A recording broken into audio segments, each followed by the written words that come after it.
Yan, hello po mga kapambira, good morning, welcome back po sa ating channel. At ngayon po ay bibili tayo ng cellphone ni Justin. Andiyan po sila sa loob. Yan po si Justin, nagpipili na ng cellphone. Justin, anong gusto mo ng cellphone? Ha? Gusto mo ng cellphone? Nakapili na yata kayo, nakapili na po sila. Dahil nagbibili na. Di mo ba naman yata kailangan ng cellphone? Kailangan mo na ba ka?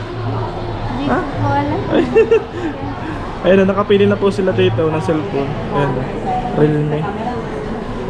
Ano yun? Ha? Anong yan? Anong specs niyan? Cellphone na binili namin? Ito po, maganda po yung natin kasi nasa 64 GB na po yung Note 50 natin. Tapos? Saka bagong labas to, 3599 lang. 3599 lang? Grabe, ang mura. Kahit sa store, ganyan din ang presyo niyan? Yes, sir. Ah, bagong labas. Sige, sige. Dalawa po ang binili namin, buy one take one daw din. Yung isa sa kapatid. Justin, may curfew yung cellphone mo ha, hanggang alas 9, alas 10 lang. Pag naglagpas na doon, kukurpyuhin na yung cellphone mo ha. Ayan. Kamusta naman yung pagtira mo doon kay papa mo? Okay lang. Okay lang? Anong gusto mo sabihin sa kanila? Salamat po sa pagtulong po, tas pagturing kong anak.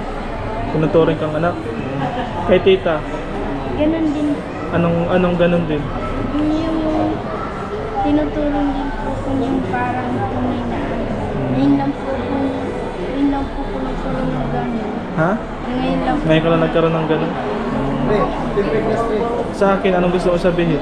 Salamat po sa pagkuha sa akin. Kasi di ka naman nagsisisi na kinuha ka namin. Hindi naman. Nag-enjoy ka naman. Marami ka na rin kalaro. Hindi po. Nasunod lang po pag sinabi po nilang maglaro po ako. Nalaro po. Pero ayaw po kung maglaro doon sa kwarto. Ah, ayaw mo maglaro? Ano gusto mong laro? Gusto ko lang magbasa. Gusto mo nga lang?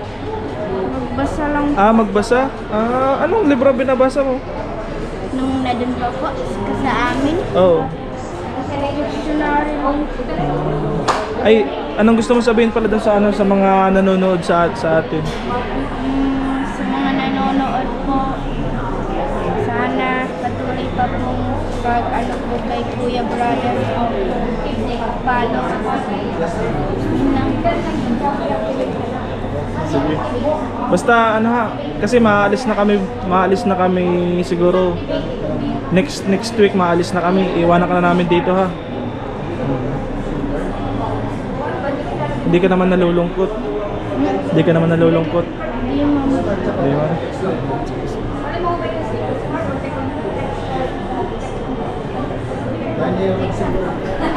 Tapos si Justin binila na po namin ng cellphone, tapos by Monday i-enroll na po natin si Justin. Opo, magpapasok na po siya dito. Iiwanan na po natin dito si Justin at nag-decide na po siya na talagang dito na mag-aaral. Hindi na magbabago yung decision mo. Kahit anong mangyari, hindi na magbabago. Hindi na. Oh, sabi ng mga galingan mo daw pag-aaral. Sabi ng mga nagko-comment, pagbutihan mo daw pag-aaral. Tapos huwag mo daw kakalimutan yung mga kapatid mo pag nakatapos ka na. Anong plano mo? Anong plano mo pag nagkapagtapos ka na? Tulungan ko po yung magulang ko. Tutulungan mo yung magulang mo. Yun lang po. Tapos? Yun lang. Hindi ko pa alam. Basta paghusayan mo ha. Galingan mo, dapat taas ang grades. Justin, may tatanong ako sa'yo, Justin. Paano pag nalungkot si mama mo tapos sinundo ka? Anong gagawin mo pag pinauwi ka ni mama mo? Hindi ko mapasundo. Hindi ko mapasundo? Bakit? Gusto ko pong makapagtapos. Kahit malungkot na si mama mo, halimbawa pinapauwi ka na, nalulungkot si mama mo. Hindi po ko mapunta po. Hindi ka mapunta? kasi chance mo na to na makapag-aral. Pagkatapos nito, wala nang iba. Pag halimbawa, sinayang mo yung chance na to. O di ka na makakapag-aral. Wala namang, hindi ko alam kung meron pang ibang tutulong sa iyo. Kaya wag mo sayangin na. Okay naman na po si Justin, desidido na po siya na ano, na mag-aral talaga dito. Yung lingwahe naman okay lang. Yung lingwahe pero nakakaintindi ka na. Di pa din. Mag-aral ka ng ano, kahit 2 o 3 salita araw-araw nila para malaman mo ha. Para maintindihan mo, baka sa bagay bata ka pa naman, makakapag-adjust ka pa niya. Halimbawa, sa isang araw ang pag-aralan mo ay yung mga gamit sa kusina o kaya mga pagkain. Sunod na araw yung mga hayop, ang tawag nila doon sa aso, sa pusa, ganun. Para maalaman mo yung language nila. Kasi ang salita po dito ay ano, ay waray. Waray po ang salita dito. Ayan. Tanong ko pong mabuti si Justin para alam po rin ninyo yung ano niya, yung decision niya. At ang plano nga po sana namin, ang bibili lang po namin ay di-keypad lang na cellphone para natatawagan lang po. Kaso po sa panahon po ngayon ay kailangan na rin po talaga ng ano ng Android rin sa mga nag-aaral para sa nagre-research po sila sa school kasi high school na rin po siya Kaya okay na rin po yun na Android na lang.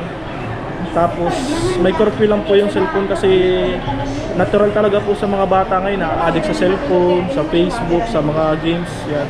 Kaya may curfew lang po siya. Sa gabi may curfew yung cellphone, hindi one to sawa na gamit. Kaya na binabayaran tayo. 599 plus 299 kasi sa 10 plus. Ayun. Wow. Times 7497 na. Times 3. Ano ba ito? 7.5 lang. 7.5 lang po yung dalawa, parang isang cellphone. Ang mura. Ito na yung kay Cedric. Cedric kay Justin. Ganda oh. Parang iPhone oh, ganda. Ganda po, parang iPhone oh. Kaya natin yung camera kung maganda. Ayan oh. Ganda po oh. Parang iPhone, grabe. Oh, Justin oh. Oh, iPhone mo. iPhone yan. Thank you ka. Salamat po sa nagbigay po. Kanino ka? Sino nga yung mami mo? Sino yung mami mo? Si Mami Susan. Sino yung daddy mo? Sino yung daddy mo? Ay, doon. Di mo alam? Pambira ka. Hindi pa po sa akin sinasabi. Papa Boyin? Papa Boyin. Yung mama mo doon, sino yun? Biro na lang.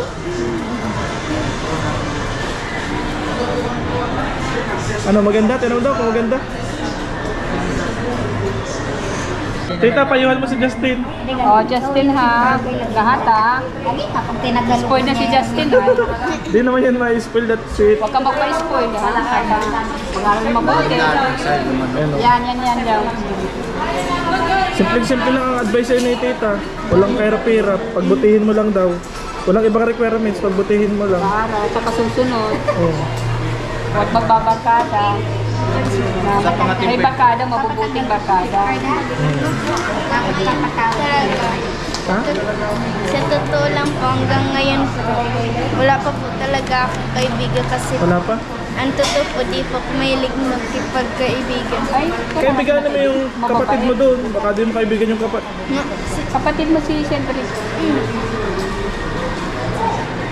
Parang yun pa lang. Ma-instant cousin siya sa kapatid. Saka yung mga pinsan mo doon. Basta makisama ka lagi. Ha? May agakuhan. May bayad. Kaya suggested po yan. Okay na po dito.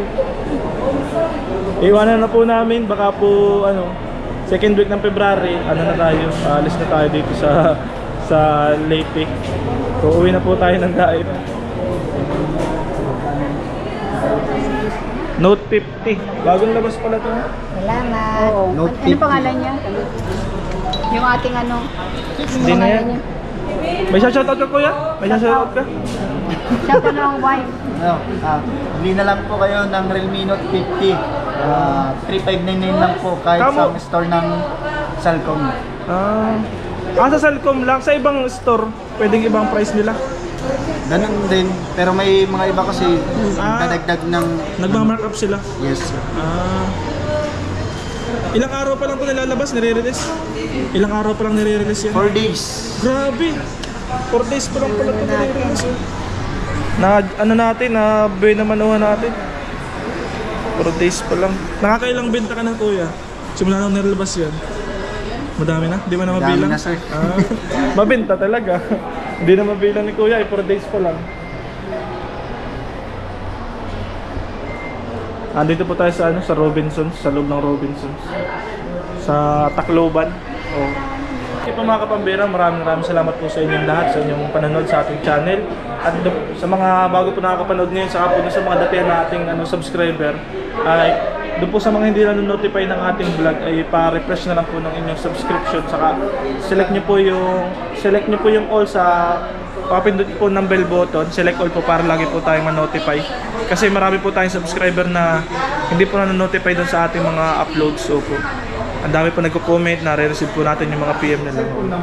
Thank you po mga kapambira. God bless you. At see you on my next vlog. Bye-bye!